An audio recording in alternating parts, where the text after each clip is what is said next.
Welcome back to the Basic Spacek. You may be asking yourselves, Sarah, why is your bookshelf so empty?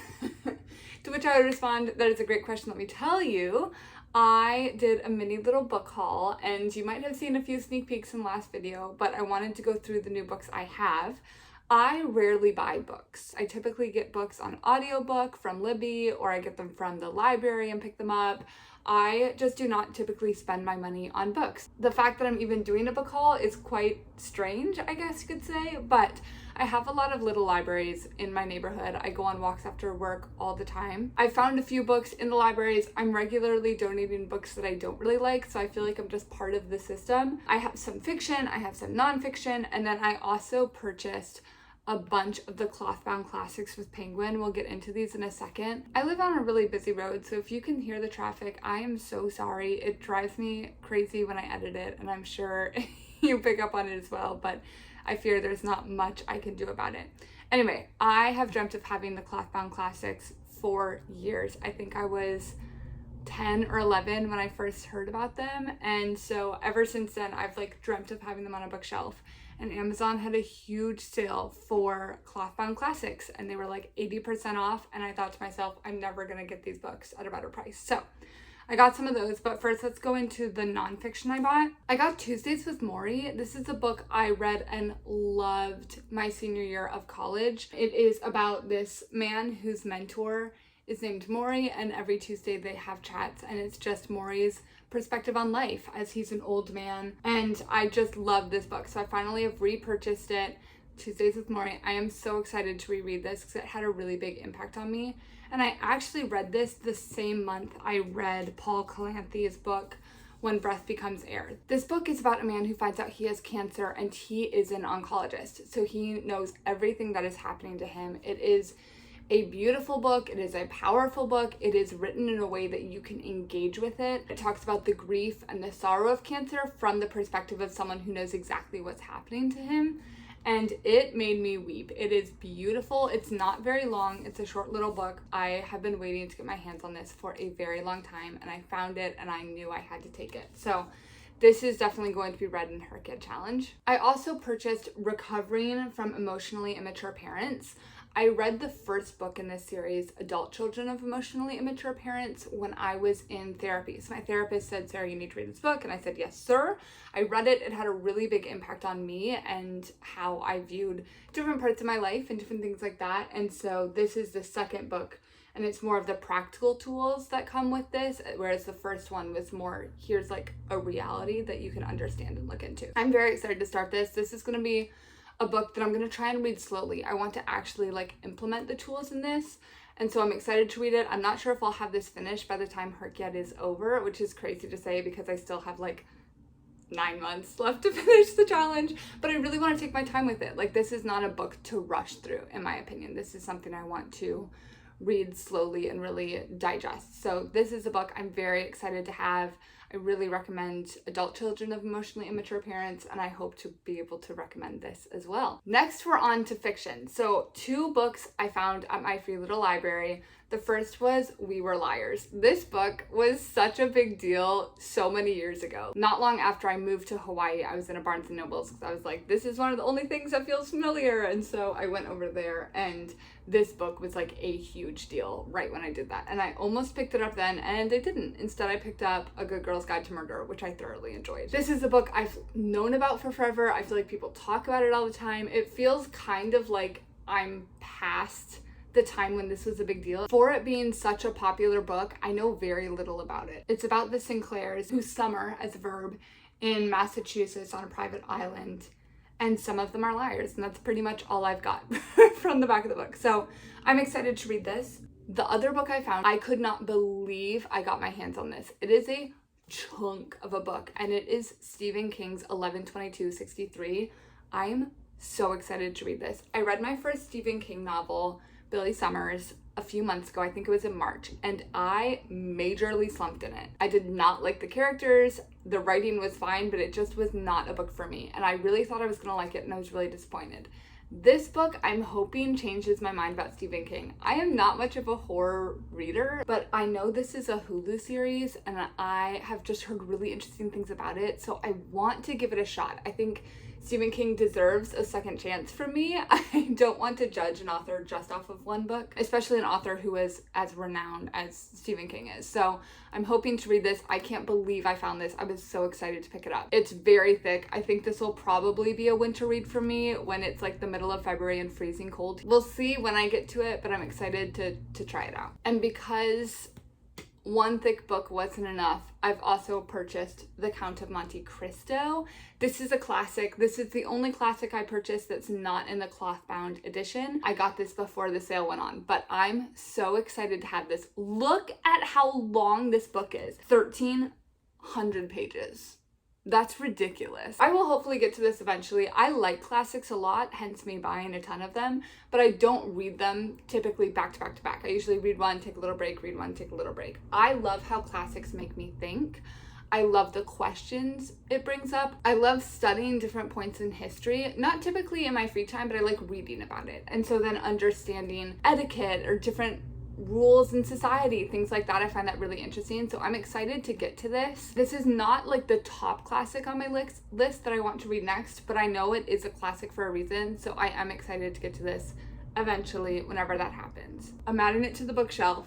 Now let's get into my classics. First, we have my second favorite Dickens. My first favorite was not a cloth bound, which I'm so mad at, but it's okay because I already own it. My favorite Dickens is Little Dorrit. It is such a beautiful story. It is inspiring. It makes me think a lot. There's like one character who I cannot for the life of me figure out why they exist in this novel, but everyone else is so interesting. Such a fascinating commentary on politics and women. Anyway, I could ramble on about this forever and I'm not going to. This is my favorite Dickens. I want it known. But my second favorite Dickens, they did have a cloth-bound cover, and that is Hard Times. Look at how beautiful these are. I'm just gonna hold all of these up as we go.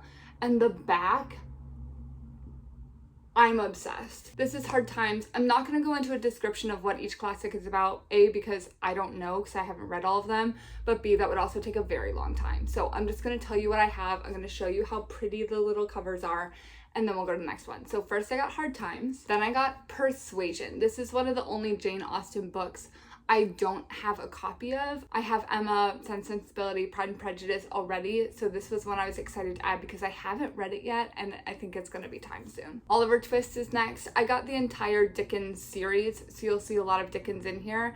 I'm excited to read this. Believe it or not, I've only read an abridged edition when I was in school, so I do need to read the full version at some point in time. Moving on to the Bronte sisters, I got Villette by Charlotte Bronte. I have not read this work by her, although I believe it was more popular than Jane Eyre when it came out, which is kind of hard to believe, and maybe I have that wrong, but I'm very excited to read this. I've heard good things, but what I've heard has not told me anything about the plot, just that people like it. So I'm excited to read it because rarely do I go into a classic knowing nothing about it, and I am in this case. Another Bronte, we have The Tenant of Wildfell Hall by Anne Bronte. Again, look at these covers. They need to be displayed more beautifully than how I'm doing it.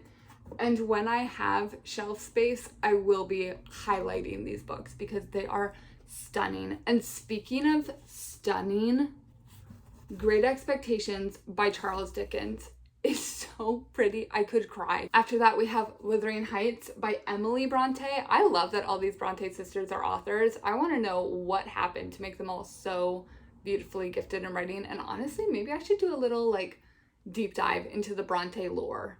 I feel like that could be interesting. But this is Wuthering Heights, so we have more brambles, kind of similar to The Tenant of Wildfell Hall, actually, in the style and like the very nature-esque way that these covers are done. Back to Dickens, we have A Christmas Carol and Other Christmas Writings.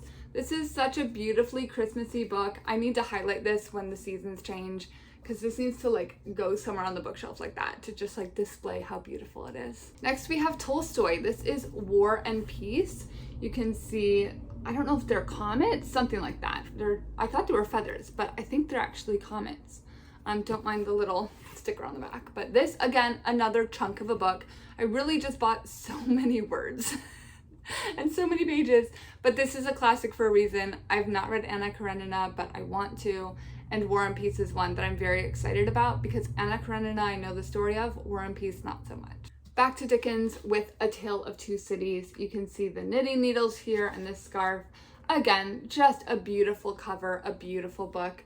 I've heard great things about this as well. I have not read it yet, so this is a classic that is high up on the list of ones I really want to read.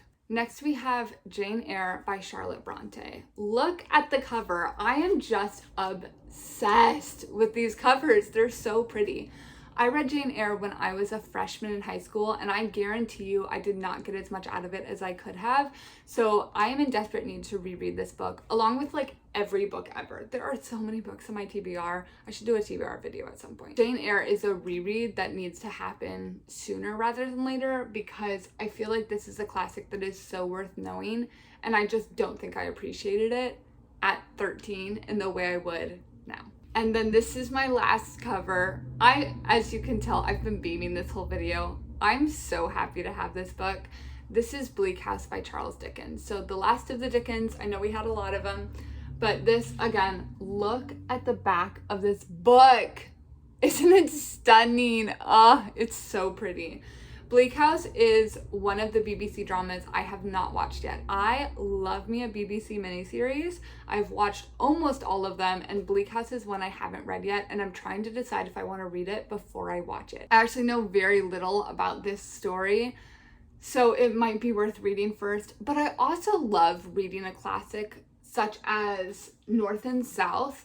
I read after watching the series, and I actually loved reading it because I knew what was happening ahead of time, and so there was no like trying to make sense of the world or language. I just could really visualize it as I went, and I actually really enjoyed that experience. So I may do that again with Bleak House, but we'll see. Now that we've gone through my book haul, let's go ahead and cross off the 2 more spots we can on the HRCYED board. So I read 2 books this week. The first was The Love Haters by Catherine Center. This is a summer romance. This is beachy. We're in Florida. There's this girl who is a filmmaker. She does documentaries and different commercials and things like that, and she has been hired to film a commercial for the Coast Guard. She is in the process of potentially being laid off, and so she's desperate to say yes to anything, and so she takes the job but doesn't tell them that she can't swim. So she gets down there and has to figure out a way to learn how to swim to do this interview for this hero who happens to be a Coast Guard named Hutch. And Hutch is unbelievably attractive, and you can imagine any trope and every trope that is going to come out as a result of this little dynamic between the woman there for her job who can't swim, and then a Coast Guard who knows how to swim and may or may not be able to help her. This is a very tropey book. It's silly, goofy. It's almost self-helpy actually too. It talks a lot about body image. It also talks a lot about internal perception of self versus external perception, and how we base who we are on other people and what they think of us. This is a fun book. I don't think this is an excellent book or a book I'll spend a lot of time thinking about. I would recommend this as a summer read. This is the type of book you want to read when you're by the pool or at the beach or somewhere warm, because it's very, very summery in all vibes. If you like a group of older women who just kind of do life together and have fun together, they are present in this book in such a beautiful way. I enjoyed them so much, and honestly, they may have been the best part of this book. Sorry, not sorry. This book asks a lot of questions. One of them is about how do we let public opinion and body image and other people's perception of us hold us back, and how do we choose to move on beyond that if we want to. This book also asks, when is lying about protecting yourself versus avoiding growth or intimacy or connection. This book also asks, what does it mean to be vulnerable even when you expect that your real self is unlikable or not worthy of being known and connected with. Overall, I enjoyed this book. I rated it 3.5. I really appreciated y'all's comments on my last video for how to rank. I've been using the Peach score, which I learned about, which is so interesting. I'll put it up here so y'all can read what that means. And then I've been using the Peach score along with just a generic ranking I found online of like 1 means this and 3 means this. So I'm kind of using both of them together to find the best middle ground of what I want to rank it. So 3.5 felt very happy for this book. The first spot I put this on the board is a new spot entirely. I'm so excited for this, and this is Protagonist Names You Know. I have a very sweet friend whose name is Katie, and the main character in this book's name is Katie. And so I am using my first of 3 Protagonist Names You Know spots for the HRCYED board. And then we also put this in the alphabet challenge, and we put this for C for center for our author's surname. This is what the board looks like now. The second book I read this week was If He Had Been With Me by Laura Nolan. This is a book, again, I've heard about for a while, had never gotten around to. And this is a teenage drama through and through. It is childhood besties, Autumn and Finn. It's their story about how they grew up together being super close. Their moms are besties, so therefore they are besties, and then how they grow apart. So it talks about high school tropes. He's the popular soccer player. She's kind of the more of a quiet type who's artsy and likes to write, and they're just different people. And so it's a family dynamics play into it, the friend group, the social status and pressures of high school are into it. And I enjoyed this book. There is a trope that is semi-stereotypical of high school romances that happened twice in this book, and it just felt overdone. I was like, once, sure, I get it. That's a trope, you do it.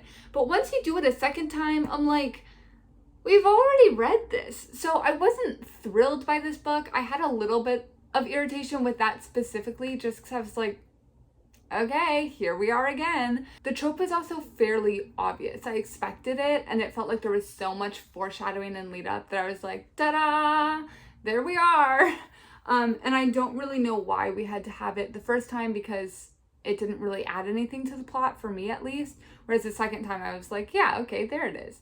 So I'm trying to not give anything away. I'm trying not to give any spoilers. I know many of y'all have probably read this book already. This book asks a lot of questions about childhood. How do our childhood connections shape who we become? How do those bonds influence our character and our mannerisms? It also asks how much of our life is defined by chance and timing, and how much of it is what we do that leads to who we become. And then third, can we ever truly move on from a what if situation in our lives? And I think that, especially as a teenager, processing through it is a really interesting question that I enjoyed reading through a lot. Overall, this book was also a 3.5. Neither of these books that I read this week are going to stand out in my brain or be books that I would consider purchasing or reading forever. I had these from the library. I first put this in the 10 years challenge, so this is for 2019. I do like that the covers for the two books are almost identical. That was pure coincidence, but that was kind of a fun discovery. And then we also put this in the alphabet challenge. We put this for I for If He Had Been With Me.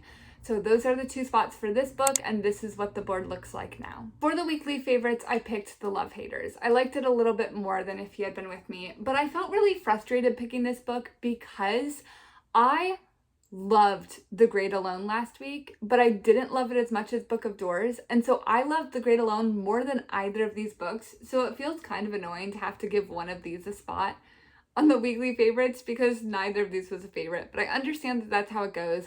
I'm considering doing like a top 25 books at the end of this entire challenge just to show like what I loved the most, because while this does showcase my weekly favorites, it doesn't showcase every book I was obsessed with in this reading journey. Having said that, we're gonna put The Love Haters at the bottom of the ranking for my weekly favorites. And now to spin the weekly TBR so I know what I have to read this week. Last week I had a mood read. I read The Love Haters for it, so we did check that off. And then let's see what we have this week as well. I don't actually really have a strong preference about what we get, so I feel fairly good about anything.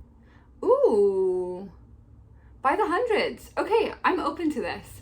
I am trying to very intentionally save my 300 and 400 spot so that I can fill those in at the end of the challenge when there are not as many spots to be like available to plug stuff into. I'm trying to save North America. I'm trying to save the like 300, 400. I'm trying to save as many genres as I can. And so I actually only have fantasy left. There are some spots like that that I'm trying not to fill, so we'll see if I can read a 500 or 600 page book this week, just so that I can keep those spots saved for the end of a challenge when it's a lot harder to get 2 spots per book because most of them have been filled already. That is it for this week's video. We have our By the Hundreds book to read for the weekly spin. We have a bunch of books on the TBR still. I've only read 2 out of the 6 monthly TBRs so far. But so far in this challenge, we have read 26 books. We are 11 weeks in, which is blowing my mind. This is going by so fast. But for now, keep reading, keep resting, and I will see you soon.